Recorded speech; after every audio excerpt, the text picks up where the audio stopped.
Para sa akin, wrong move yan. So, pero wrong move para sa kanila, pero napakaganda para sa ating mga mamamayan, mga taxpayers, na nakita ninyo kung saan napupunta ang pera ng bayan.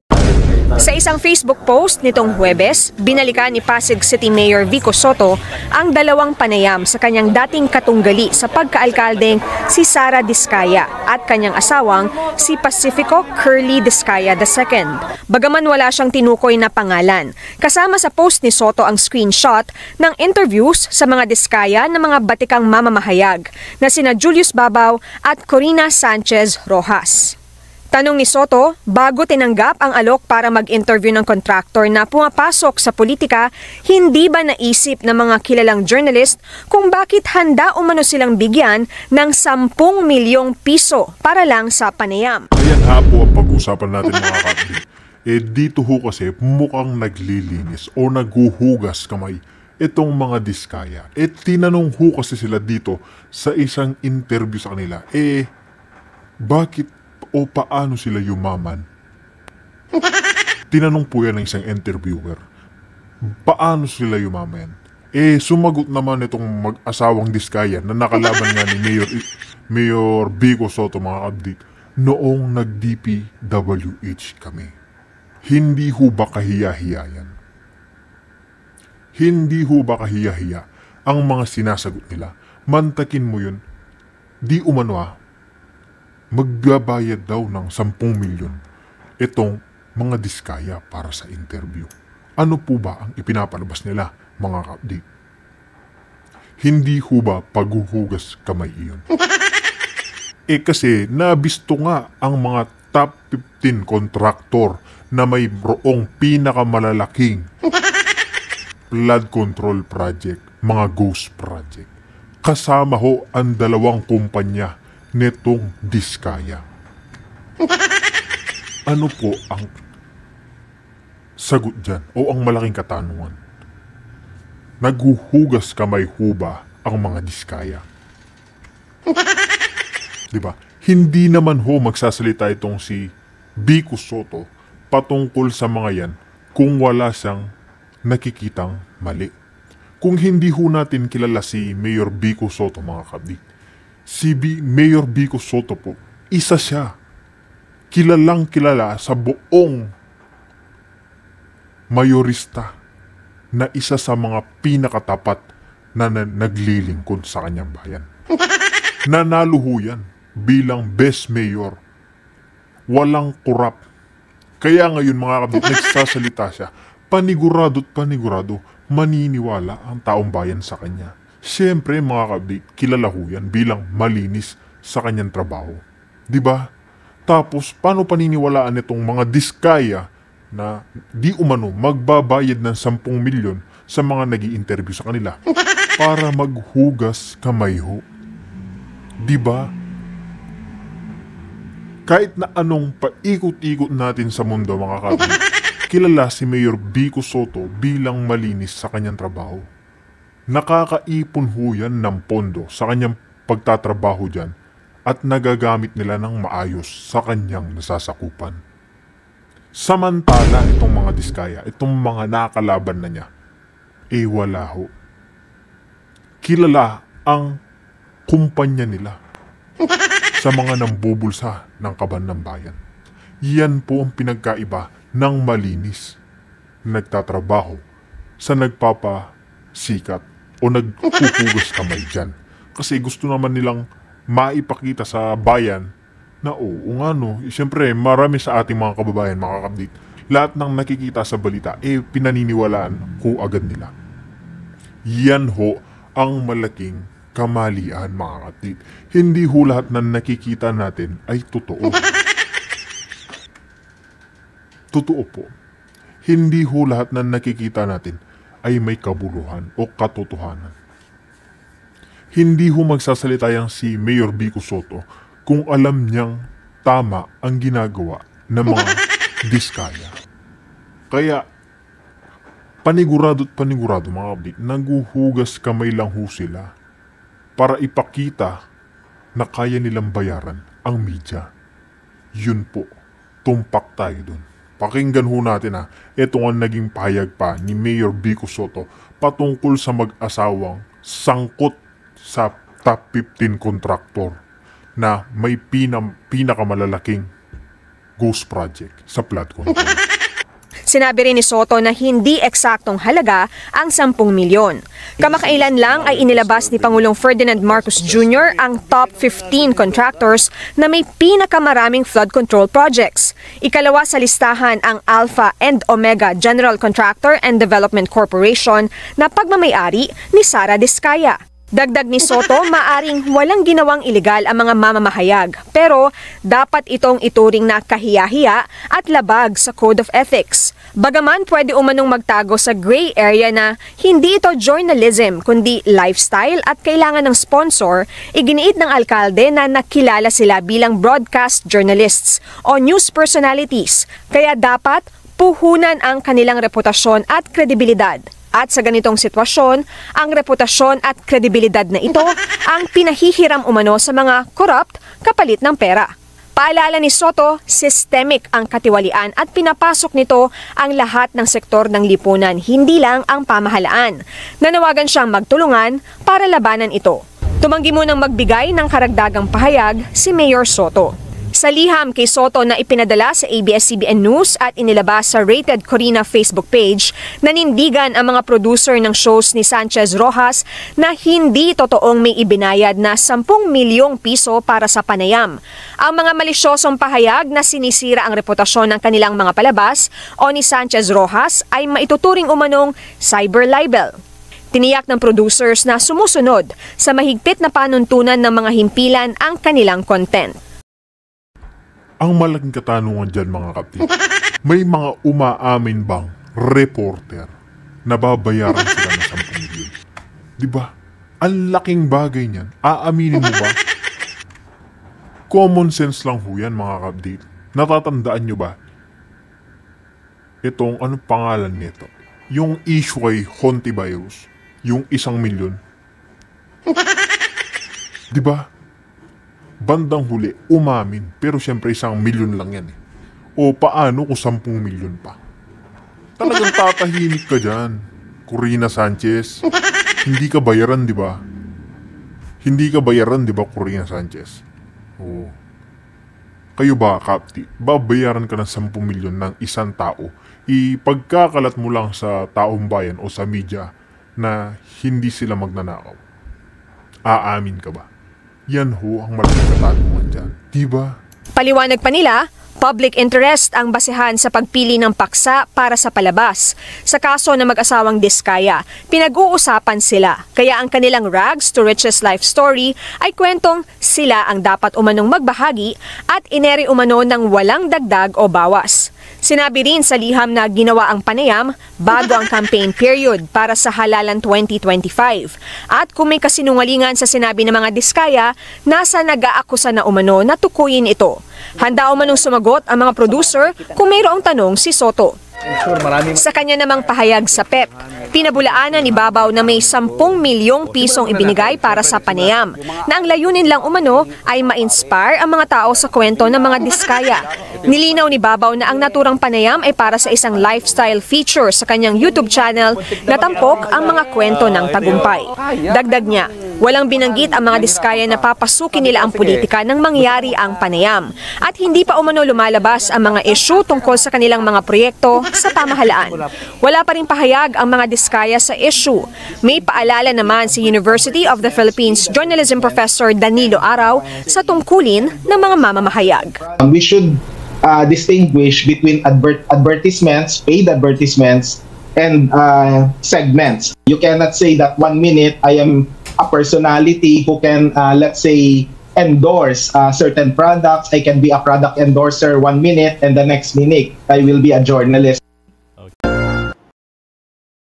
Diba? Narinig naman ho natin ito nga naging pahayag na halata naman hong naghuhugas kamay lang etong mga Diskaya. Kasi mga ka-update, kung hindi ho naghuhugas kamay ang mga yan, paano nasangkot ang dalawang kontraktor nila? Ang dalawang kumpanya nila? sa mga may malalaking flood control project, sa mga ghost project. 'Di ba? Sino bang ituturo sa mga yun? Natural lang mga diskaya pa rin. 'Di ba? Ayaw ho nilang mabahiran yung pangalan nila at ipinapakita sa media na malinis sila. Pero ang katotohanan, mga nawawala na ang pera ng bayan. Wala na ho, may mga nabulsa na, may mga nanakaw na. Yan lang po yung pinakamalaking sampal sa atin. Harap-harapan na tayong niloloko ng mga batikang mga yan, may mga tao pa rin naniniwala. Pakinggan din po natin itong naging pahayag ni Maharlika patungkol pa rin dyan kay Mayor Vico Sotto at sa mga diskaya. Ayan na, simulan na rin ho natin to. Ang Pasig. For sure, hindi ka huli sa balita dahil alam mo na, dahil nagbigay ng statement si Vico Sotto patungkol kay Julius Babaw at kay Corina Sanchez, kadahilanan sa pag-interview dito sa mag-asawang Sara and Curly Diskaya. So sinasabi ni Vico Sotto na di umano, ito ay paid interview. At ito daw ay, syempre, nagkaroon ng bayaran na 10 million pesos. Viral na viral, pinag-uusapan ng mga showbiz, ng mga mahadera, pinag-uusapan syempre ng mga taong gobyerno, at yun na nga, dahil dito napunta ang pera ng bayan. Taxpayers' money. Kaya naman, hinamon ni Mayor Vico Sotto na ito daw mga media personalities ay maging matapat.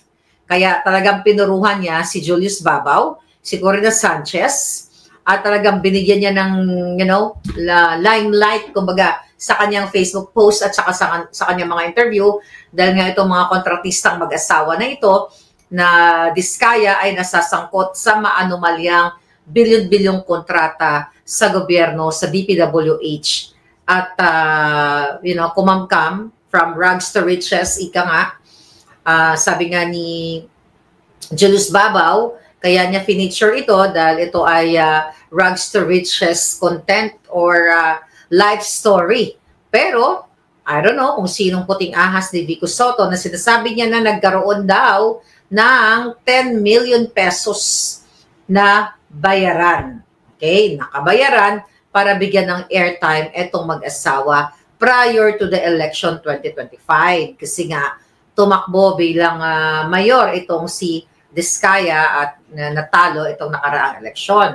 So sinasabi ni Vico Sotto na with these interviews again, going viral, let's look at it from a different angle. Corruption is systemic.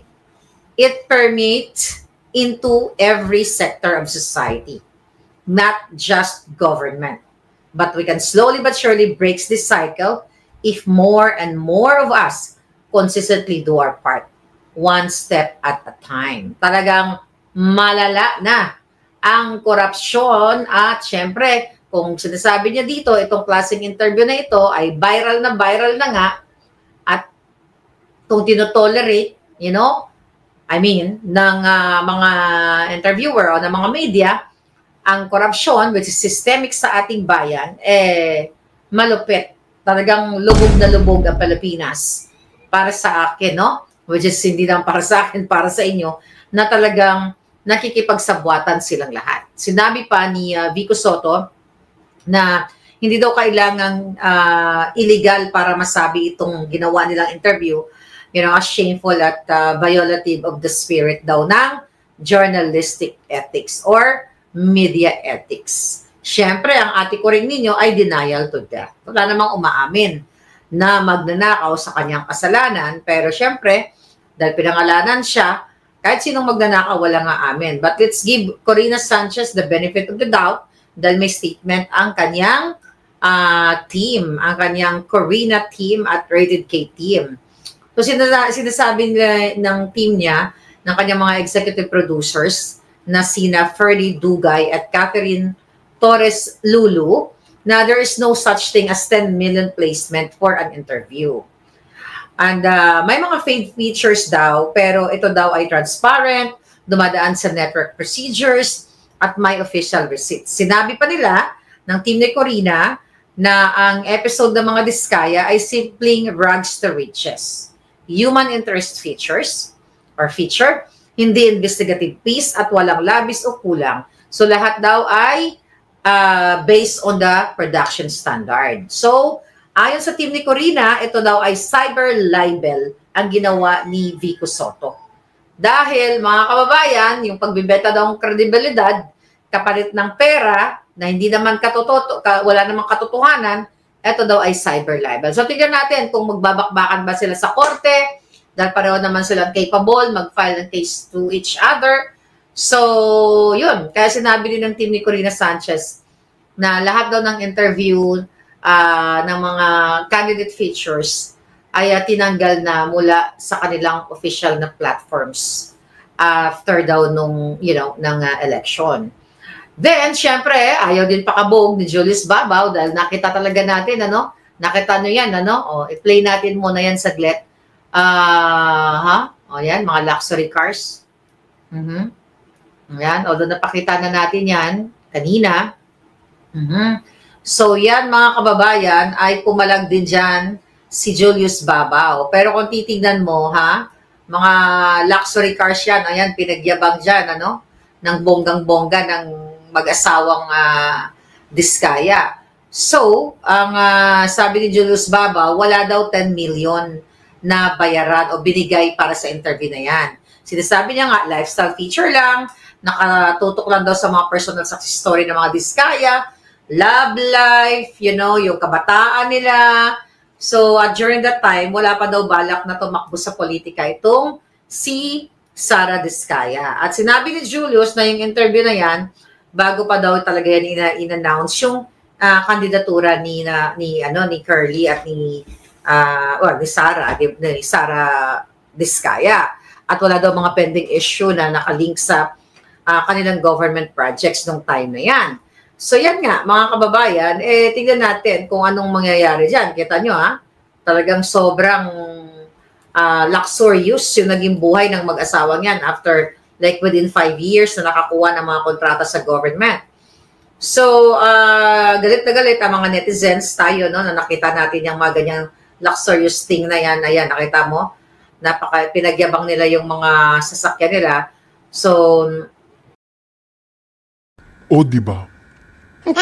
Paano hindi magagalit ang ating mga kababayan sa nakikita nilang e-sports car, mga kapdi? Diba? Tapos itong hindi pag-amin di umano ni Corina Sanchez, malaking katanungan din yan.